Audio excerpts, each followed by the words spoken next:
Bé, soc Ferran Gandia, ara mateix soc el coordinador de l'àrea de restauracions forestals i també soc membre cofundador de l'Arrel. La restauració d'hàbitats, d'espais, d'ecosistemes forestals al nostre territori és extremadament complicada. I la satisfacció, cada dia que pugem als nuclis i observem els resultats i veiem els arbres que han acabat establint-se, doncs això suposa molt, però moltíssim.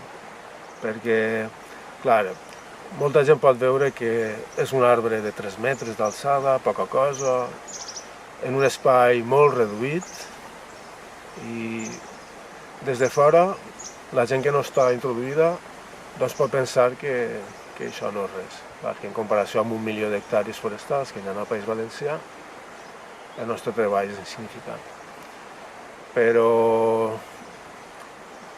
darrere de cada arbre i de cada arbust que hem plantat i que ha acabat establint-se, hi ha molt d'esforç i hi ha molt de futur i un gran potencial. Perquè quan aquests arbres i arbustos comencen a la dispersió, que de fet ja s'està produint, el potencial de creixement d'aquests nuclis, que avui en dia pot resultar insignificant, creixerà d'una manera exponencial. I ja no parlarem de les 7, 8, 10 hectàrees, 15 hectàrees que puguem estar gestionant avui en dia, sinó que parlarem d'una extensió de territori gens menyspreable. A nivell educatiu, l'Arrel disposa d'una arma molt potent, i possiblement fins ara no siguem plenament conscients del que tenim entre mans. Fa no res vingueren alumnes del meu institut i vingueren quasi 100 alumnes, passaren el dia entre nosaltres, plantaren uns arbres, després també tingueren l'ocasió de veure el resultat de 30 anys de treball i després marxaren a casa contentíssims, cansats.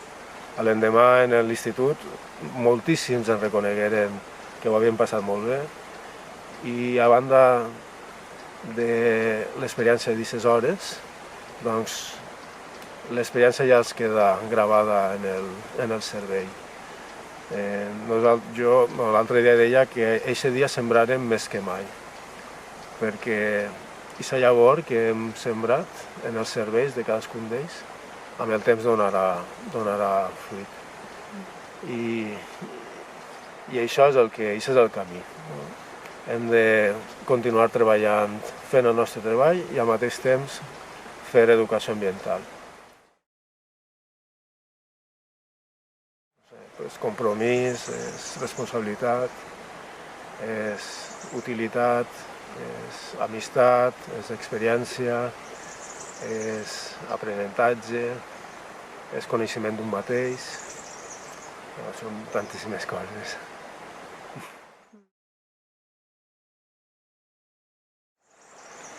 Jo, ara mateix, la meva vida sense l'Arrel o sense aquest projecte no s'entendria. Seria com clavar un pardalet dins d'una gàbia. Aleshores, ha arribat a ser algo fonamental per a mi. Això, entre altres coses, dona sentit a la vida. I tant.